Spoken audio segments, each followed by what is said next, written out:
مشرف کے خلاف کلثوم نواز صاحبہ سڑکوں پہ نکل چکی ہوئی تھیں. وہ بالکل آواز رونے والی جیسے. بس بھائی یہ ملاقاتوں کا کیا ہے, اب یہاں پہ تو ہمارا کچھ نہیں رہا. ایک انسان کے رونگٹے نہیں کھڑے ہو جاتے کہ یار وطن چھوڑنا کتنا مشکل ہوتا ہے. تو نواب صاحب حقے کے کش پہ کش لیے جا رہے ہیں, پان پہ پان کھائے جا رہے ہیں کہ زندگی میں پہلی بار کسی تاجر کے ساتھ اتحاد کیا وہ ہمیں بیچ کر چلے گئے.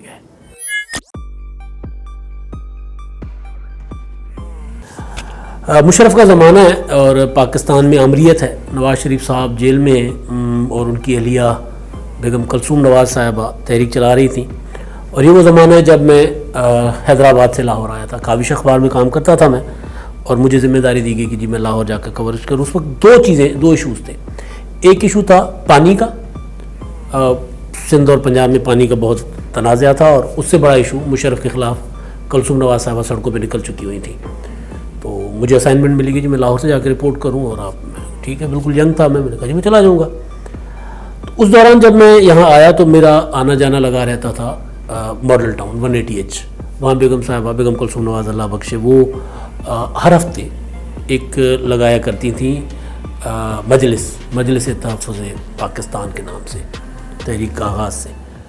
تو ان کے ساتھ پھر میری اچھی الیک سلیک ہو گئی جس طرح ایک جرنلسٹ کی ہوتی ہے, لیکن وہ بہت ہی نائس خاتون تھی. اور پھر وہ ایک دن مقرر ہوتا تھا ان کی ملاقات کا, تو وہ ملاقات کے لیے جایا کرتی تھی اٹک میاں صاحب کے ساتھ. میاں صاحب لانڈی سے یہاں اٹک شفٹ ہو چکے ہوئے تھے کراچی سے. تو جس دن وہ جلاوطن ہوئے اس سے ایک دن پہلے ملاقات انہوں نے کر کے وہ وہاں سے نکلی, اور میں نے فون کیا, انہوں نے اٹینڈ کر لیا, اور فون اٹینڈ کر لیا کرتی تھی, ادروائز کال بیک بھی کرتی تھی. تو انہوں نے اٹینڈ کیا فون, تو میری بات ہوئی. تو وہ پتہ نہیں اس وقت کیا ان کی کیفیت تھی, مطلب میرا ایک اچھا تعلق, عزت والا تعلق جو ہوتا ہے ایک بزرگ خاتون کے ساتھ, وہ ان کے ساتھ تھا, لیکن ایک ایفیلیشن ہو اپنائیت والی اس طرح کی نہیں تھی. لیکن بہرحال وہ کیونکہ تکلیف میں تھے.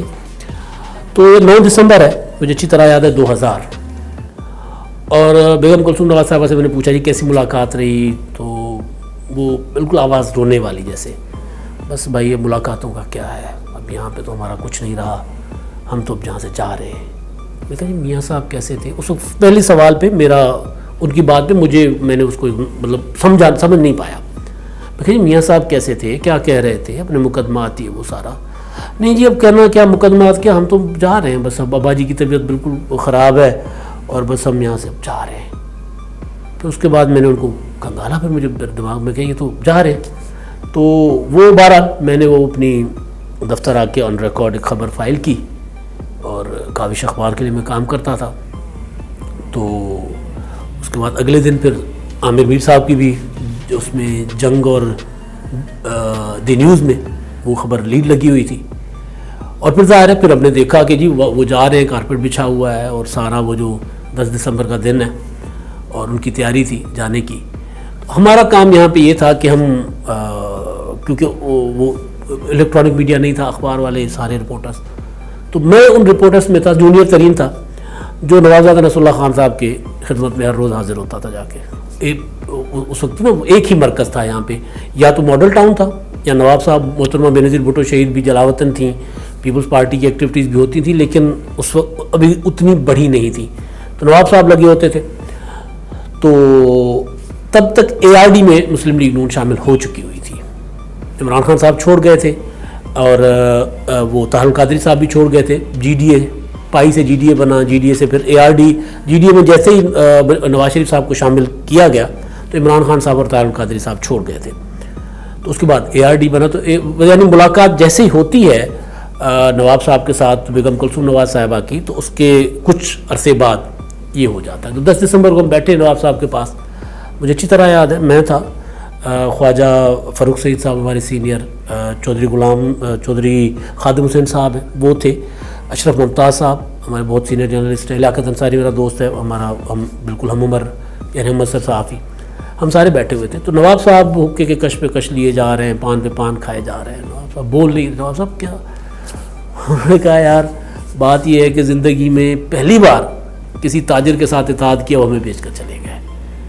تو یہ ایک تاریخی واقعہ ہے جس میں دونوں طرح, یعنی ایک تو ادھر نواز صاحب کا ریئیکشن تھا, اور دوسرا ایک دن پہلے بیگم کلثوم نواز صاحبہ نے مجھے بتایا, انہوں نے کہا جی بچوں کا برا حال ہے, ابا جی کا برا حال ہے, ابا جی بیمار ہیں، میاں صاحب کی طبیعت نہیں ٹھیک رہتی، تو ہم لوگ جا رہے ہیں. یہ مجھے بالکل نقش ہو گیا ہوا ہے واقعہ نا جس طرح. اور وہ آواز آج تک مجھے ان کی وہ جو تھی نا، کیونکہ بہت وہ تھی بیگم کلثوم نواز صاحبہ، ان کے اندر ایک جس طرح ممتا کے اسٹائل میں بات کرنا، کیونکہ ان کی تربیت، ان کا بات کرنے کی، ایون تقریر جب کیا کرتی تھی. میں نے ان کو فرسٹ ٹائم دیکھا تھا حیدرآباد میں، وہ جب ان کے وکیل قتل بھی ہو گئے تھے، بٹالوی صاحب وہ ان کے وکیل ہوا کرتے تھے. تو حیدرآباد میں مگسی ہاؤس پہ اللہ بخش مگسی ان کے مسلم لیگ نون میں ہوا کرتے تھے. تو ان کے کراچی میں ان کی پیشی تھی، تو ان کے ایک ورکرز کنونشن پہ آئی تھی. ابھی وہ اپنی تحریک اٹھا رہی تھی آہستہ آہستہ. فرسٹ ٹائم میں نے ان کو وہاں دیکھا تھا. اس کے بعد جب میں لاہور آیا تو پھر میرا ایک ریگولر ان کے ساتھ انٹریکشن ہوا. تو وہ مطلب وہ آواز جو ان کی، وہ فون والی، ویسے تو وہ کئی تقریریں سنی، بلکہ وہ واقعہ مجھے اچھی طرح یاد ہے جب ان کو وہ لفٹ کیا گیا تھا مال روڈ پہ کافی گھنٹے، جب وہ اس دن وہ نکال رہی تھیں کاروان تحفظ پاکستان، یہاں سے پشاور اور چاگی جانا تھا، چاگی یا پشاور، اس کے لیے میں نے بھی جانا تھا. میں بھی اپنا بیگ شیگ پکڑ کے لے کے آیا ہوا تھا. تو بعد میں سارا آپریشن ہو گیا. تو وہ مطلب کافی سارے ان کے ساتھ بات چیت، تقریباً ریگولر ہونا، بات ہونا، ملاقات ہونا، انٹرویوز کرنا، فون پہ بات ہونا. لیکن وہ والی آواز مجھے نہیں بھولتی، وہ جو تکلیف سے وہ ایک بندہ جب اپنا ملک چھوڑ کے جائے نا. ہم لوگ تو منہ پر صاف ہی کہہ دیتے ہیں کہ ڈیل کر کے چلے گئے تھے، لیکن ملک چھوڑ کے جانا اور پھر جا کے پھر وہاں اپنے لیے دوبارہ نئے حالات کا انتظار کرنا، جس طرح آج کل نواز شریف صاحب کر رہے ہیں. تو وہ مجھے بہرحال میرے لیے وہ جب بھی میں سوچتا ہوں تو ایک انسان کے رونگٹے نہیں کھڑے ہو جاتے کہ یار وطن چھوڑنا کتنا مشکل ہوتا ہے.